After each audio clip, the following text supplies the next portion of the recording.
बिस्मिल्लाहिर्रहमानिर्रहीम। अस्सलाम वालेकुम वरहमतुल्लाहि वबरकातुहू। शय नशीन पर तशरीफ़ फरमा वज़ीर आला तेलंगाना मोहतरम जनाब रेवंत रेड्डी साहब, एडवाइज़र अक़लियती बहबूद बैकवर्ड क्लास और दलित जनाब मोहतरम मोहम्मद अली शबीर साहब, नौ मुंतखब शुदा रुकने पार्लिमान जनाब यादव साहब, मेरे तमाम मजलिस इत्तेहादुल मुस्लिमीन के अराकीन असम्बली व रुकन क़ानून साज कौंसिल और तमाम दीगर सियासी पार्टियों के ज़िम्मेदारान, मैं सबसे पहले अपनी जानिब से और हैदराबाद की पार्लियामेंट की आवाम की जानिब से जनाब रेवंत रेड्डी साहब का, वज़ीर आला का, हैदराबाद के इस क़ल्ब में, हैदराबाद के इस दिल में हम आपका खैर मुक़द्दम करते हैं, आपका वेलकम करते हैं। और मैं ये बात, हमारी पार्टी ने ये बात ऐवान असम्बली में कही है, मैं दोबारा इसको दोहराना चाहता हूँ कि तेलंगाना की आवाम ने एक फ़ैसला दिया है और तेलंगाना की आवाम ने जनाब रेवंत रेड्डी साहब और उनकी पार्टी को इख्तियार दिया है। हम उसका एहतराम करते हैं और हम उम्मीद करते हैं कि वो अच्छी तरीक़े से जो आवाम को वादे किए उसको पूरा करेंगे। मुझे यकीन है कि उन वादों को पूरा करेंगे। और मैं मोहतरम वज़ीर आला को ये बात बताना चाहता हूँ कि आपके पास 5 साल का मैंडेट है, आप इत्मीनान से, आराम से अपना काम करिए और हम भी अपनी तरफ से आपको पूरा ताउन देंगे ताकि तेलंगाना और मजबूत एक रियासत बन सके। हमारी ये कोशिश होगी कि तेलंगाना में जो अमन बरकरार है पिछले 10 साल से, इंशाअल्लाह ताला उस अमन को हमको और मजबूत करना है। और एक बात याद हम सबको रखना है कि जितना अमन मजबूत होगा उतनी ऊंचाइयों पर तेलंगाना को आप और हम और रेवंत रेड्डी साहब लेकर जा सकते हैं। चौथी बात मैं ये कहना चाहूँगा कि हमको ना सिर्फ अपने वतन अजीज़ को बल्कि हमारी रियासत को फिस्ताई ताकतों से बचाना है।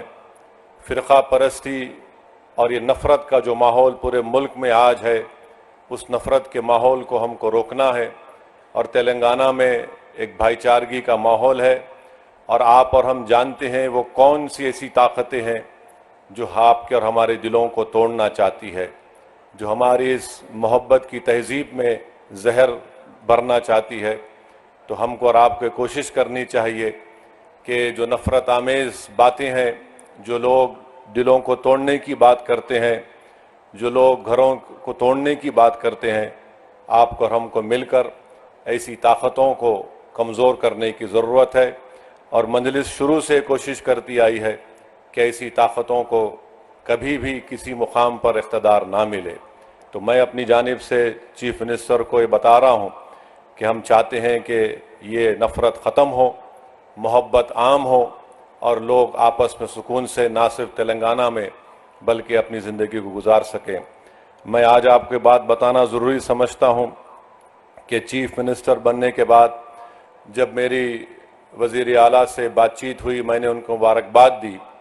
उसके बाद मैंने उनसे कहा कि पुराने शहर में हल्क़े असम्बली याकूतपुरा में 3 रोड वाइडनिंग करवाना है और बहादुरपुरा असम्बली हल्क़े में इंजन बौली में बस डिपो से लेकर वट्टेपल्ली की मंदिर तक, याकूतपुरा में शेख फैज़ कमान से डबिलपुरा ब्रिज और दूसरा नागाबोली की रोड और तीसरा याकूतपुरा बड़ा बाज़ार से मदरसा रहमानिया भवानी नगर की रोड। तो मैं सीएम ने मुझसे पूछा कि कितनी रकम की आपको ज़रूरत है। मैंने कहा ये 4 काम करने के लिए बहुत ज़्यादा रकम है की ज़रूरत है। अगर आप कम से कम 120 करोड़ रुपये दे देंगे तो ये काम शुरू हो जाएगा। तो मुझे 2 दिन के बाद सीएम ने फ़ोन करके बताया कि मैंने 200 करोड़ रुपये का जियो जारी किया, असद साहब आप ये रोड वाइडनिंग का काम करवाइए। तो मैं चीफ मिनिस्टर साहब का शुक्रिया अदा करता हूँ। फिर जब ये प्रोग्राम बन रहा था आज का इफ्तिताह करने का, तो मैंने चीफ मिनिस्टर से कहा कि मीरालम के पास एक एसटीपी टैंक का भी इनॉग्रेशन करना है। तो मैंने उनसे गुजारिश की कि वहाँ पर मीरालम टैंक के ऊपर एक ब्रिज की बहुत ज़रूरत है। हम लोग तो नेहरू जू से आरामगढ़ तक एक फ्लाईओवर बन रहा है, मगर ये ब्रिज की ज़रूरत है। तो अल्हम्दुलिल्लाह अभी सीएम साहब मुझे बताए हैं कि उन्होंने उसकी टेक्निकली मंजूरी दी है और इंशाअल्लाह ताला वो ब्रिज का भी अनकरीब में हुकूमत की तरफ से उसको मंजूरी मिल जाएगी। मैं चीफ मिनिस्टर साहब का शुक्रिया अदा करता हूँ। और रास्ते में मैंने सीएम को बताया कि हमको यहाँ पर जो हैदराबाद शहर है, हैदराबाद का दिल ये इलाका है, यहाँ पर हमको उस्मानिया हॉस्पिटल एक नया बनाने की ज़रूरत है। तो मैं फिर से सीएम साहब के दरमियान में, अवाम के दरमियान में खड़े होकर आप तमाम की तरफ से ये गुजारिश करूँगा कि उस्मानिया हॉस्पिटल की एक नई बिल्डिंग बनाई जाए। और जो जेल हमारे पास है, चंचलगुड़ा की जेल, वो अब शहर में आ चुकी है। अगर हुकूमत उसको शहर के बाहर किसी जगह पर मुंतकिल करे और उस जेल चंचलगुड़ा की ज़मीन को वहाँ पर केजी से पीजी कैंपस एक बनाएंगे तो अहलियान हैदराबाद के पार्लिमानी हलक़े के लोगों को एक बहुत बड़ा इससे फ़ायदा होगा।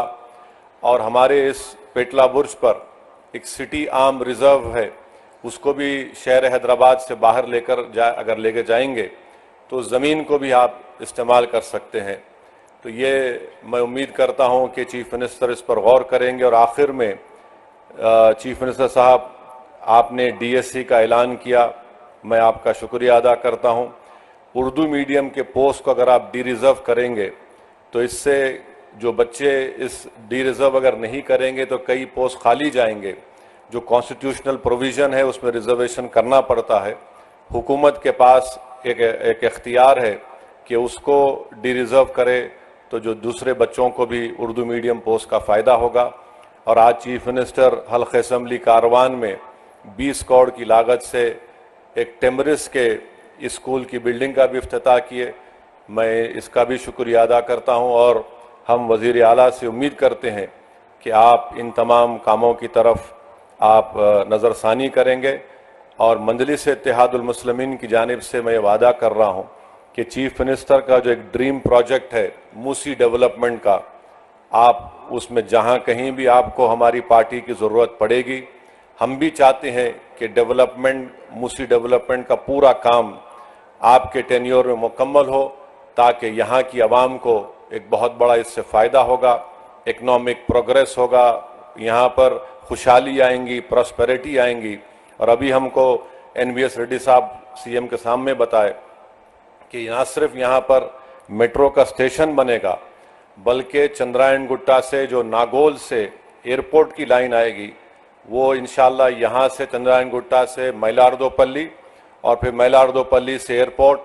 तो मुझे यकीन है कि जब काम मुकम्मल हो जाएंगे तो इससे इस इलाके के यहाँ पर रहने वाले नौजवानों को एक बहुत बड़ा फ़ायदा होगा। और चीफ मिनिस्टर की इत्तला के लिए बता रहा हूँ, नॉलेज के लिए, कि हैदराबाद के पार्लियामेंट के हलक़े से कम 10 से 15 हज़ार बच्चे रोज़ हाईटेक सिटी को जाते और रात में आते। उसमें हमारी बेटियां भी हैं, नौजवान बच्चे भी हैं। तो मैं सीएम का, जनाब रेवंत रेड्डी साहब का दिल की गहराइयों से आपका वेलकम करता हूं। और मुझे यकीन है कि इंशाअल्लाह ताला 2028 से पहले आप आकर, आप और हम उस ट्रेन में बैठ के आएंगे इंशाअल्लाह ताला, जुबली बस स्टैंड से लेकर यहाँ तक इंशाअल्लाह। क्योंकि एयरपोर्ट का काम तो लंबा है, मगर मुझे यकीन है कि वो काम भी प्रोग्रेस होगा। मैं जानता हूँ रेवंत रेड्डी बड़े ज़िद्दी आदमी हैं और उनकी ज़िद उनको यहाँ तक लेकर आई। और हम भी, हमारी पार्टी के लोग भी सर फिरे हैं, मगर आवाम ने एक फ़ैसला दिया है। आवाम ने एक फ़ैसला दिया है, हम उस फैसले का एहतराम करते हैं। और रेवंत रेड्डी साहब, आप पूरे आराम से 5 साल काम करिए। तेलंगाना की डेवलपमेंट के लिए, तेलंगाना के प्रोग्रेस और प्रॉस्पेरिटी के लिए MIM पार्टी आपके साथ खड़े रहेंगी। बहुत बहुत शुक्रिया।